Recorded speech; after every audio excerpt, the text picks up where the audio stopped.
señoras y señores, soy yo el que debe agradecer a este público su presencia, que me llena de sorpresa y de contento, que veo cuánta gente hay que quiere oír cosas de índole religiosa, no divertida, quizá, pagando para eso, o contribuyendo al sostenimiento de la pobre revista Causa, porque para eso irá el dinero que se recolecte aquí, ya que Cristo dijo que lo que hemos recibido gratis, que lo demos gratis, y lo que sé acerca de la Sagrada Escritura lo he recibido gratis. Me dicen que debería ser una conferencia de política, de lo cual no entiendo, porque las mentes de la gente y la mente mía están llenas hoy día de los sucesos últimos y no tan lejos de profecías que se verificaron hace 20 siglos o más, aunque la verdad es que la profecía es siempre actual y es más actual ahora que cuando se profirió, porque es más actual cuando se va aproximando el tiempo de cumplimiento. Y de estas cosas que han pasado tengo la misma idea que deben tener todos ustedes. Después de la confusión que nos producen los diarios y las revistas, sale en claro que fue una salvajada, como no ha habido otra en la Argentina, porque ni la quema de las iglesias de Perón, ni de quien sea,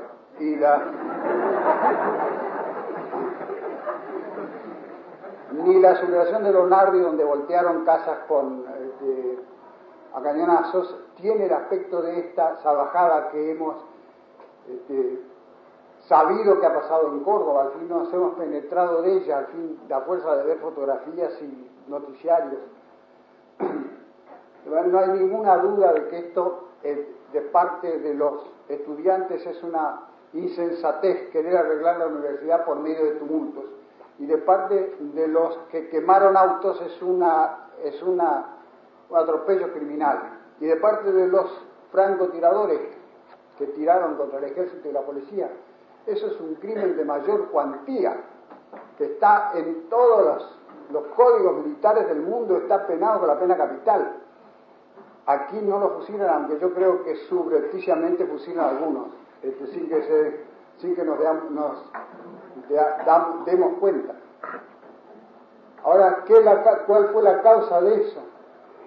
Ahí hay dos hipótesis extremas. Una, la de lo que dicen que es una cosa comunista organizada por el Partido Comunista, por los activistas comunistas, perfectamente armada, con el fin de precipitar a la República en la guerra civil y en el comunismo. Eso es lo que ha dicho el presidente Onganía, la opinión del presidente Onganía y la opinión de muchas revistas y diarios grandes, y la mayoría del público, porque es simple, barato echarle la culpa a los comunistas. Por otro lado, hay la otra hipótesis que dice que no, que fue el pueblo. Dice Raimundo Ongaro, por ejemplo, en un manifiesto que recibí esta tarde, por el cual lo he metido preso. Dice que el pueblo es el que se ha levantado, y lo mismo dice la revista Azul y Blanco, que es el pueblo que, no teniendo canales para manifestar, expresar su opinión contra lo que dice la democracia, el dogma de la democracia, entonces usa el tumulto y la destrucción para expresar su descontento con el gobierno actual. Las dos cosas son exageradas. Hay una parte de verdad en las dos, pero hay muchos más factores y es más complicado, según me parece a mí, lo que ha pasado que todo eso. Desde luego los comunistas encantados se metieron en los tumultos, porque eso es el oficio de ellos y la especialidad. Tienen manuales de hacer tumultos escritos por Lenin, Trotsky y Malaparte, pero no organizaron probablemente la rebelión, la subversión. Ongarro dice que la organizaron los obreros, y los obreros son capaces de organizarla en Córdoba porque los obreros de la ICA están perfectamente organizados, trabajan en una fábrica organizada donde tienen toda clase de elementos de organización, tienen experiencia, tienen chasques y motocicletas, todo eso, de manera que no, las armas dicen que proceden de los comandos civiles, famosos comandos civiles que no sé bien lo que son, las armas que la gente que aparecieron por allí. Y después los estudiantes que sirven de pulpa o de carne de cañón o de alborotadores porque son propensos a dejarse entusiasmar y a inflamar por prédicas o por slogans de cualquier clase. Y después el pueblo de Córdoba, que aparentemente estaba de parte de los revoltosos porque incluso parece que tiraron agua hirviendo por las ventanas a la policía y al ejército. No es que es complejo esto, pero lo positivo es esto. Es un aviso para la Argentina. Porque si esto fue, es que ha podido ser, y si ha podido ser, puede ser otra vez. Y la represión no ha sido lo suficiente decisiva y terminante, perentoria, para eliminar el peligro de esto, como pasó en Bogotá. Aquí han quedado así medio en el aire las cosas y ninguno contento y todos echando la culpa a los otros, de manera que es un aviso para Argentina, para nuestro país. De manera que ahora vamos a hablar de las profecías. Al fin y al cabo, Cristo también dijo que habrá sediciones, revoluciones y guerras civiles en aquel tiempo, dice Cristo. En todos los tiempos ha habido, pero nunca como en este tiempo. La abundancia de desórdenes en todas las naciones del mundo, no en esta solamente, es peculiar de este tiempo. Vamos a hacer un recorrido llano y nada técnico sobre las profecías mayores del fin del tiempo. Profecías mayores son las llamadas canónicas, o sea, que están en la Sagrada Escritura. Fin del tiempo es la palabra que usa la Escritura para la cercanía de la parucía o segunda venida de Cristo. Nunca jamás la Escritura dice fin del mundo, porque el mundo no va a tener fin. Lo que va a tener fin va a ser la historia del ciclo adámico, la historia que empezó con Adán, esa va a tener fin. En una audiencia general del 16 de abril, el sumo pontífice recomendó como misión ineludible del hombre de hoy, dijo, escrutar los signos de los tiempos.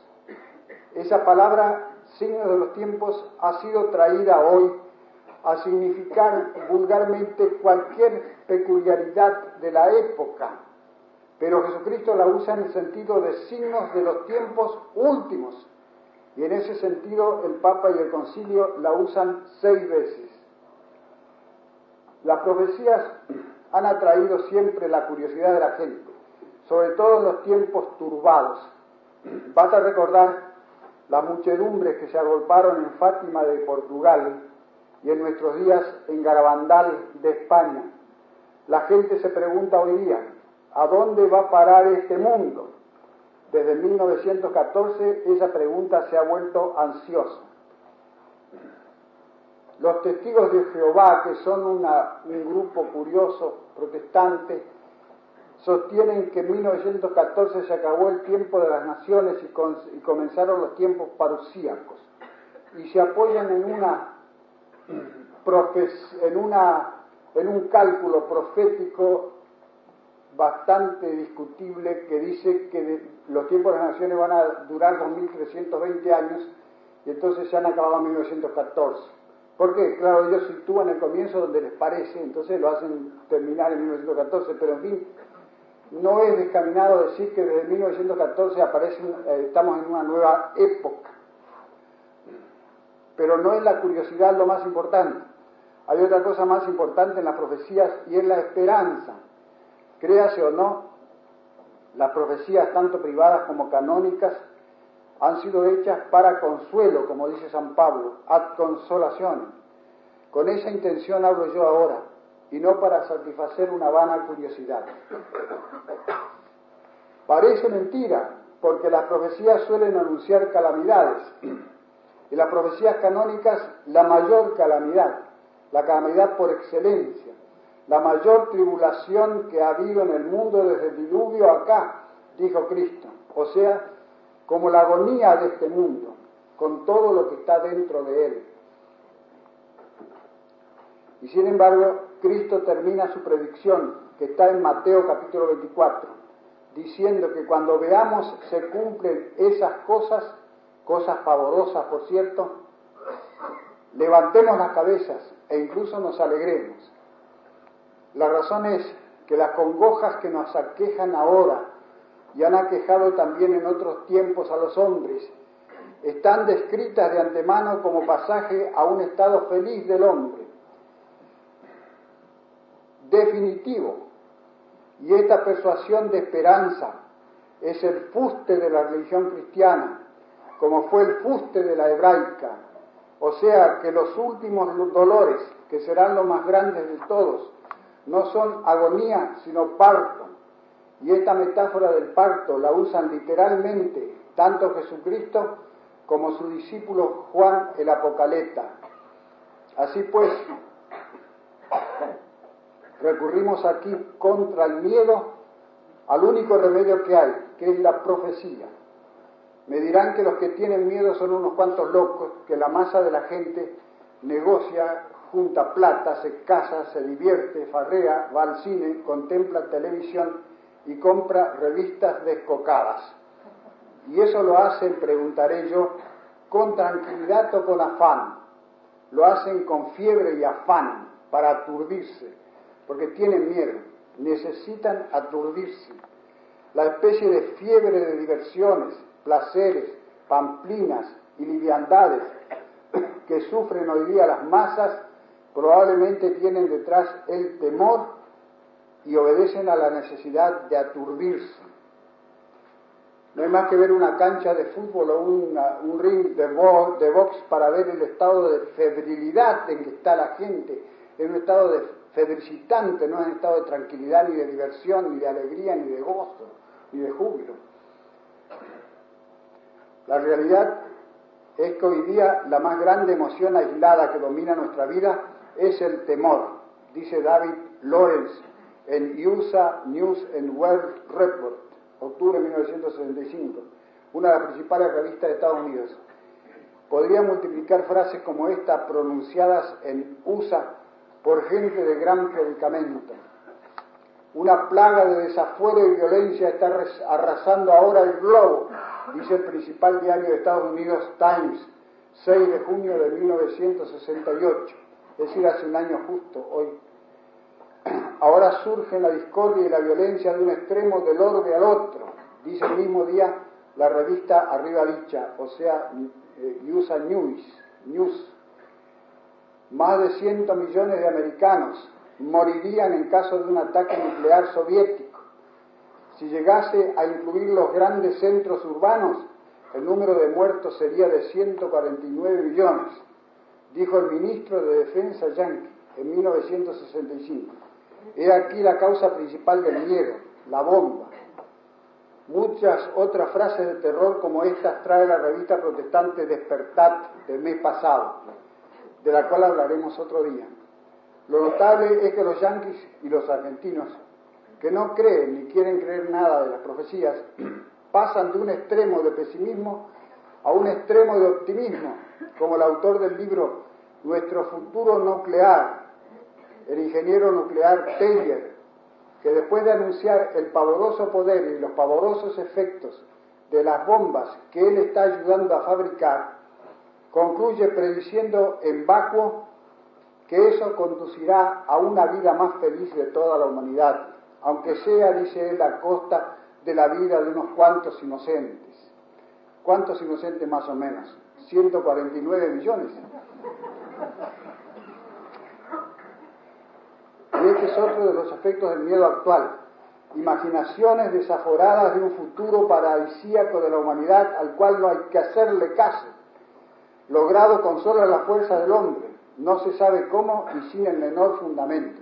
Que Cristo va a dar un futuro paradisíaco a la humanidad es otra cosa, eso lo creemos, pero esas predicciones de progreso indefinido y de grandes alcances, grandes adquisiciones de los hombres, nada más que con sus fuerzas naturales y sin pensar en Dios, incluso rechazando a Dios, eso no hay que darle la menor entrada en el alma, porque es un error, es una herejía actual. Obtener el isótopo 238 del uranio durante la Gran Guerra Segunda costó $2.000 millones. Los gastos ya no se cuentan por centenares ni por millares ni por millones, sino por millares de millones, o sea, por billones, como dicen los norteamericanos.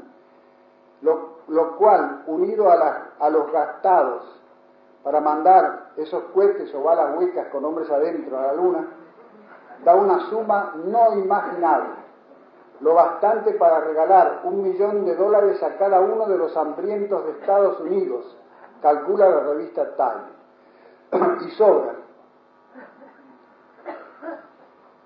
Existe hoy la novela de fantasciencia que le dicen, o ciencia ficción, un género nuevo que se puede llamar de creación yanqui, aunque sus inventores fueron un francés y un inglés, el cual, si examinan, verán que se divide en dos netas partes contrarias de profecías falsas. Una que predice horrores y desastres sin medida, y otra felicidades y ventajas sin medida, todo por medio de la ciencia, o sea, de la técnica. Estas novelas desaforadas y dementes algunas, bien escritas muchas, se pueden llamar literatura religiosa, porque pertenecen a la actual idolatría de la ciencia, una religión mala, por supuesto. Es más favorosa que las religiones de los antiguos y también más prometedora que las religiones de los antiguos de Fenicia o de Grecia.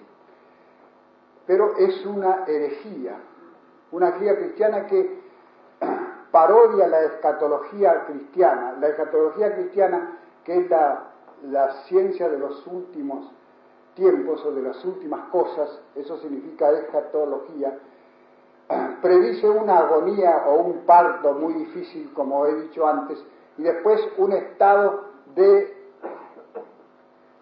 solución total de todos los problemas humanos y de una nueva humanidad a la cual espero perteneceremos, hecha por obra de Dios. Y esto es al revés, predicen o grandes destrucciones y desastres que ponen los pelos de punta, o bien grandes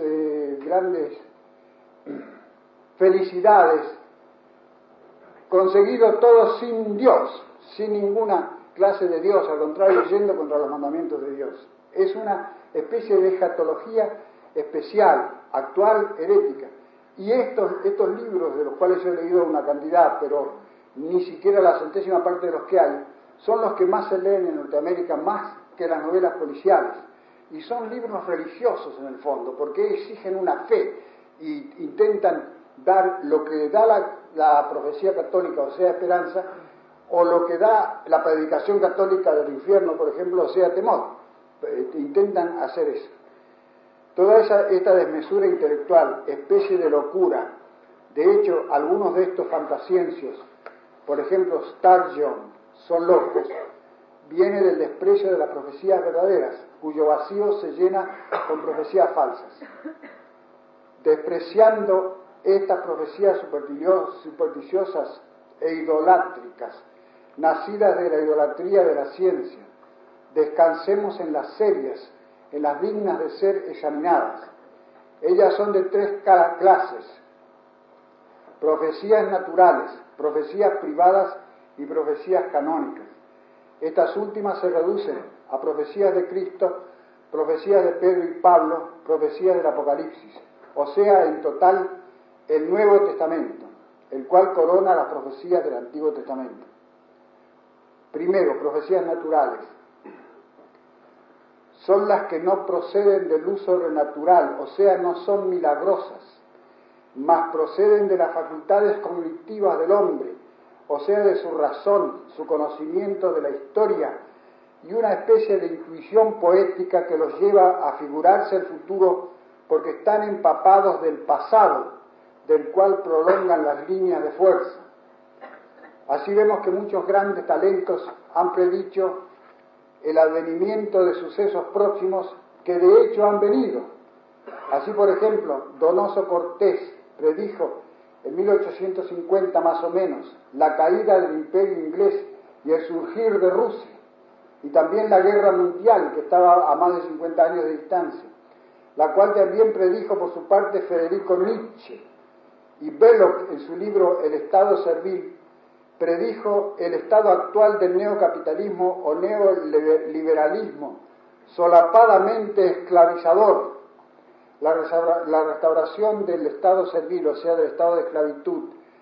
De otra manera, en el mundo cristiano apóstata, dice Belloc que es una cosa que iba a venir, lo dijo hace mucho tiempo, más de 38 años, y vino, porque hoy día, como dice un amigo mío, los argentinos no aspiran a otra cosa más que a una esclavitud confortable.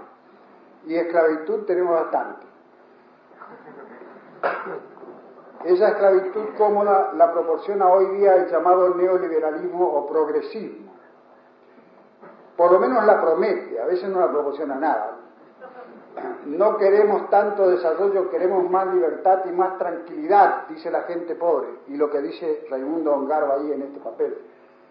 Y no tienen libertad para ir a las canchas de fútbol, a las tabernas, al cine y al lupanar, para romper incluso las leyes de la familia si se les antoja, y las leyes de la ciudad también.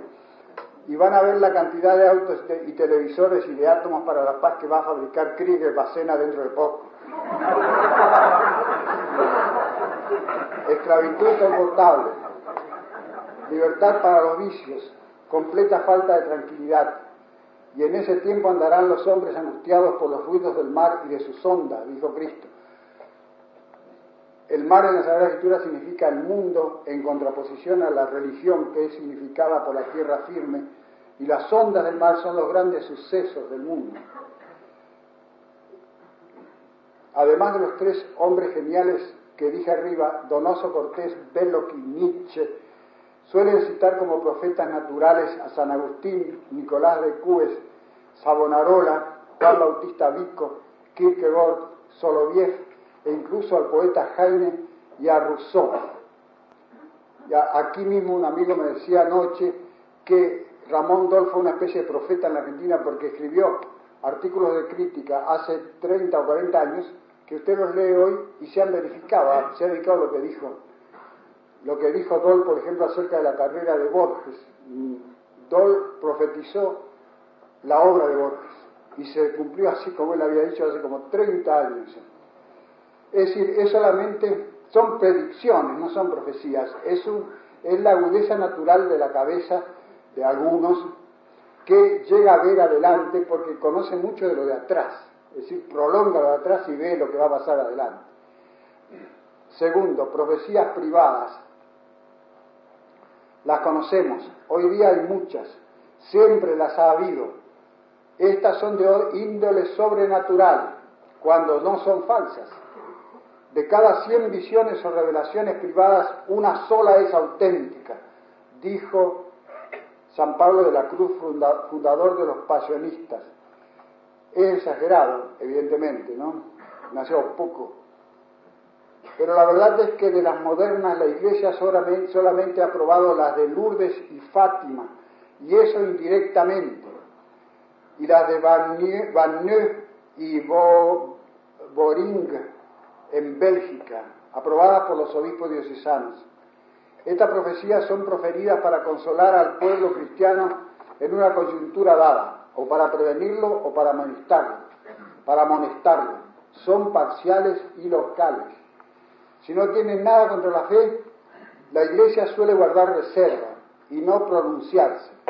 Algunas se revelan como fraudes, tal los escritos de la madre Raffles, que se propagaban mucho cuando yo era muchacho. Otras como engaños subjetivos, tal como los prodigios del Cristo de Limpias en España. Otras de dudosa autenticidad, como las profecías de los papas de San Malaquías. Otras caen pronto en el olvido sin pena ni gloria, como la Saleta, tan ruidosa en su tiempo. Nadie está obligado a creer una revelación privada, aunque estemos obligados a no despreciarlas. Profecías nolite spernere, dice San Pablo, no despreciéis las profecías. Y cuando las creemos con fe humana, no con fe divina. Y con esto llegamos a las profecías de fe divina. Para los cristianos, las profecías de la Escritura son de fe y por tanto indefectibles. Bien sé que hay hoy muchos llamados cristianos que niegan las profecías, como los racionalistas, los cristianos y protestantes liberales y los modernistas. Pero estos son heréticos, no son cristianos, aunque se incluya entre ellos el celebérrimo comentador del Apocalipsis, padre Ernesto Allot, al cual nombraremos muchas veces porque es el libro más visto hoy día por los que quieren enterarse de algo acerca del Apocalipsis, el cual niega el carácter profético del libro, cuyo mismo nombre es profecía o revelación, y lo convierte impíamente en un poema filosófico acerca de las persecuciones de la Iglesia. Son palabras textuales del padre Allot. Lo mismo se diga de su discípulo, el judeo-cristiano padre von Sylvain.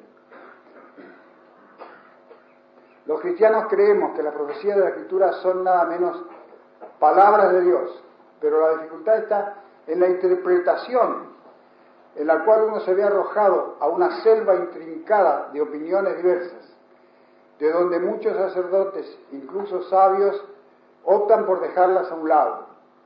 Un sacerdote, si no sabio, al menos muy erudito, me dijo al verme un día escribiendo un comentario del Apocalipsis: deje eso, todos los que han comentado el Apocalipsis se han vuelto locos o heréticos. Lo contrario es verdad. Aunque si uno quisiera leer todos los comentarios del Apocalipsis, es físicamente imposible porque son centenares, claro que se volvería loco. Bastaría que comenzara con Isaac Newton, el obispo Pastorini y Rutherford, el actual cabeza de los Testigos de Jehová. Cito 3 ejemplos de los más extravagantes que hay, de los comentarios más extravagantes. La interpretación de las profecías canónicas ha ido progresando lentamente desde los tiempos en que San Jerónimo decía: es un libro que tiene tantos enigmas como palabras, hasta nuestros días, en que las grandes leyes de la interpretación están firmemente fijadas, las cuales son principalmente 3. Primero, toda profecía es oscura. Segundo, toda profecía tiene 2 sentidos, el tipo y el antitipo, es decir, un suceso próximo y otro suceso mucho más lejano, que es el más importante. Tercero, las profecías se aclaran al aproximarse su cumplimiento.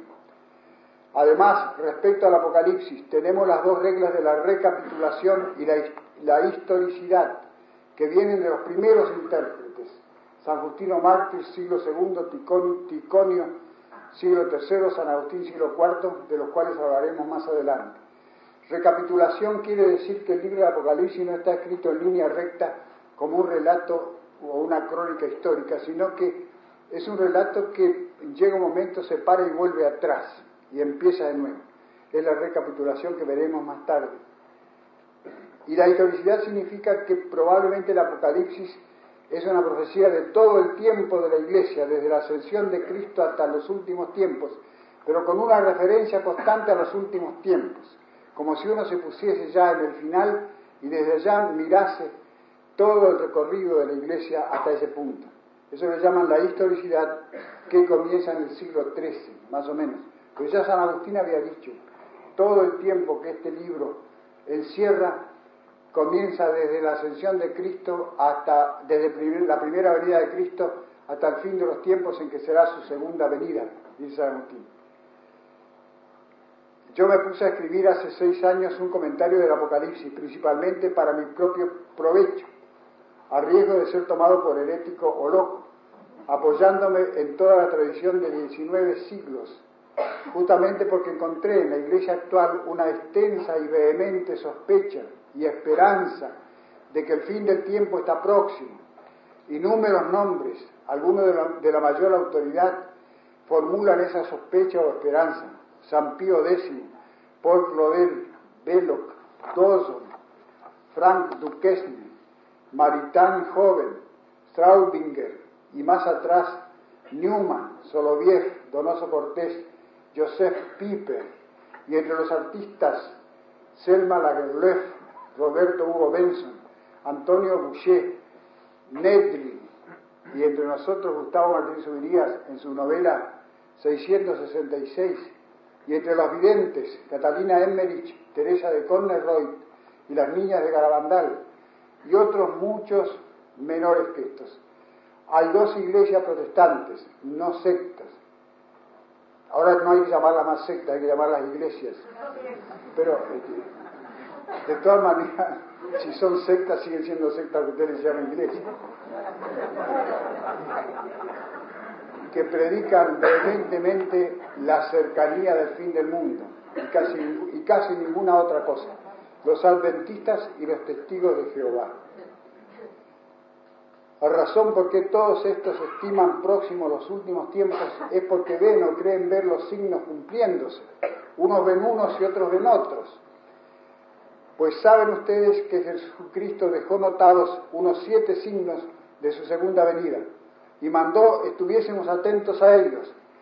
Los signos que a mí me parecen más claramente cumpliéndose son la guerra, el capitalismo y la era atómica. La guerra. Oiréis guerras y rumores de guerra, dijo Jesucristo. Pero no se ha oído eso siempre en toda la historia de la humanidad. Sí, pero como ahora nunca. Desde la guerra del 14 hasta ahora ha habido en el mundo 40 guerras chicas y una grande. El Papa Benedicto XV en 1917, imperversando en el mundo la primera gran guerra mundial, dijo: jamás hasta ahora se había visto en el mundo la guerra como institución permanente de toda la humanidad. Y eso es verdad, y esa es la gran diferencia de los rumores de guerra que hay hoy día. ¿Qué diría ahora, en 1943, al acabar la segunda gran guerra, poco tiempo después, mejor dicho, el gran estratego inglés capitán Leadenhall escribió que vendría otra tercera gran guerra mundial, porque la razón que él dio, esta tragedia tendrá 3 actos, pues el segundo acto, que acaba de terminar, dejó pendientes todos los problemas que lo provocaron, y algunos empeorados, por cierto, y el intervalo será más o menos de 20 años, el tiempo necesario a los estados mayores para aprovisionarse de nafta y para rellenar de odio los cráneos de la nueva generación, porque la vieja generación que hizo una guerra ya no hace otra, pero a los jóvenes hay que lanzarlos a eso. Se equivocó Leadenhall en el tiempo del intervalo, porque han pasado los 20 años ya, pero que una tercera guerra está pendiente, ¿quién no lo ve? Dios nos pide confesados. Menos mal que Cristo añadió enseguida: pero esto todavía no es el fin, sino el comienzo de los dolores de parto. Usó la palabra griega oudinon, que significa dolores de parto. Segundo, el capitalismo. El capitalismo es un monstruoso fenómeno actual que nos quiebra los ojos. Y en el Apocalipsis está descrito el capitalismo de un modo que también quiebra los ojos. San Juan describe en forma inequívoca el derrumbe desastroso de la ciudad capitalista, a la cual llama la Gran Ramera, que puede ser o bien una gran ciudad cabeza del capitalismo, por ejemplo Nueva York o Londres o Roma, o bien muchas urbes de Europa y América, como creen el cardenal Newman y Paul Claudel, o bien simplemente el mismo actual sistema capitalista considerado simbólicamente como una mujer, una mala mujer. No es que yo crea esa gran ramera es solamente la ciudad cabeza del capitalismo. Para mí es principalmente la cabeza de una religión falsa, o bien la actual religión adulterada, que apoya o es apoyada por el capitalismo.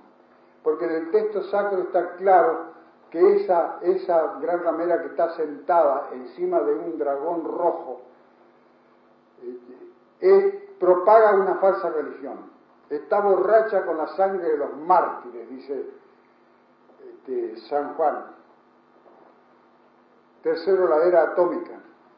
Visitando en San Juan al doctor Alberto Grafiña, poco después de los desastres de Nagasaki e Hiroshima, me dijo: la bomba atómica está en el Apocalipsis. No creo, le dije yo, ¿dónde? Pero reflexionando bien pronto la encontré. San Juan dice que el anticristo tendrá poder para hacer caer sobre sus enemigos fuego desde el cielo.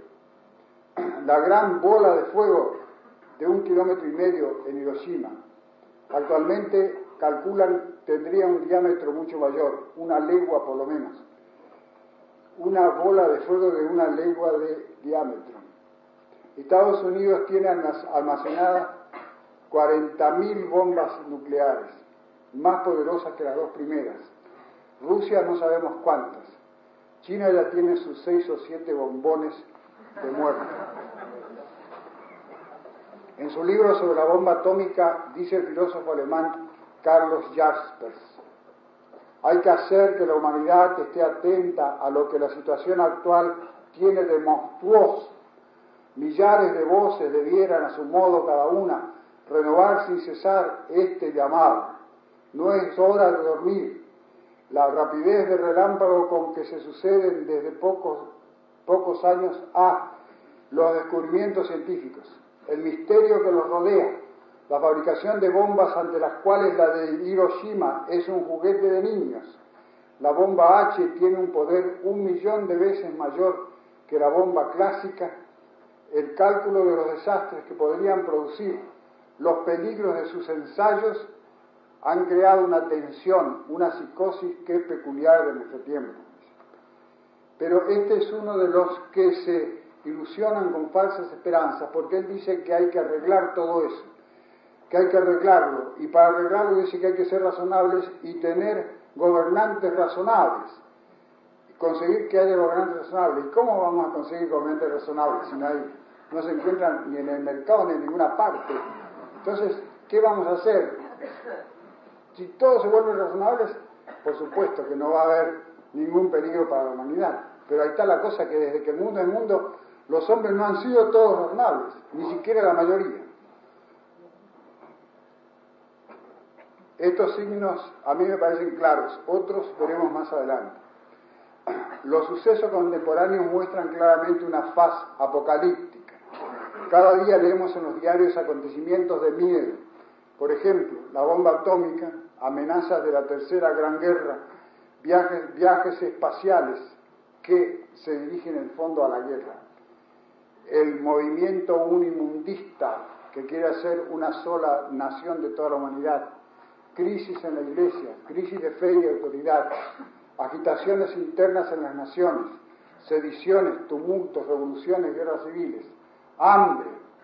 Después de la Segunda Gran Guerra hubo la mayor escasez mundial de alimentos, dice la enciclopedia World Book en 1966. El temor de la explosión, la famosa explosión demográfica que llaman, la indisciplina de las costumbres, crueldad, descontento general, descomposición de la filosofía y de las bellas artes, etc. El director de la FBI, la Policía Federal Yankee, Edgar Hoover, el hermano del expresidente, dice un telegrama de Washington, 31 de mayo del año pasado: arremetió hoy contra los que contienden reducir al mínimo el problema de la delincuencia de la nación, achacándolo al gran aumento de la población juvenil y a las tabulaciones más completas de la policía. Dijo Hoover que los que tratan de eliminar con explicaciones la verdad tan alarmante y tan desagradable que traen las estadísticas de criminalidad van al fracaso. yo no he venido para predicar la proximidad del fin del mundo, como hizo San Vicente Ferrer en el siglo XIV, y se equivocó. Vengo solamente a traer a los males actuales la consolación del hermano Barthelin, el cual en El Salvador pidió permiso para ir a la enfermería a visitar a un enfermo. Y le dijeron, sí, pero no lo aflija más, dígale palabras de consuelo. Usted eso deja por cuenta mí, dijo el alemán. Y en efecto, allegado al moribundo le dijo, no hay que desafligirse ni tomar poca pena, porque todo lo que está pasando no pasará, y cosas peores vendrán.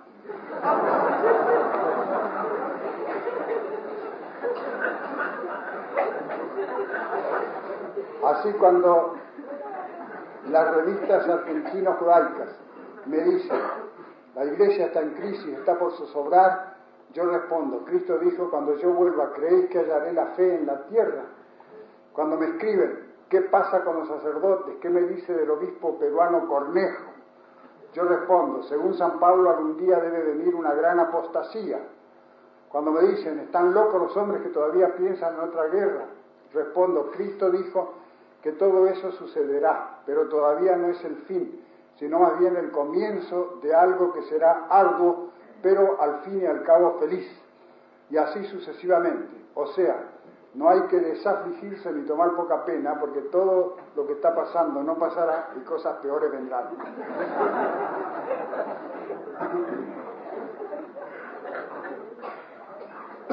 O sea, todos estos males están predichos por Cristo, el cual después de haberlos enunciado concluyó sorprendentemente con estas palabras.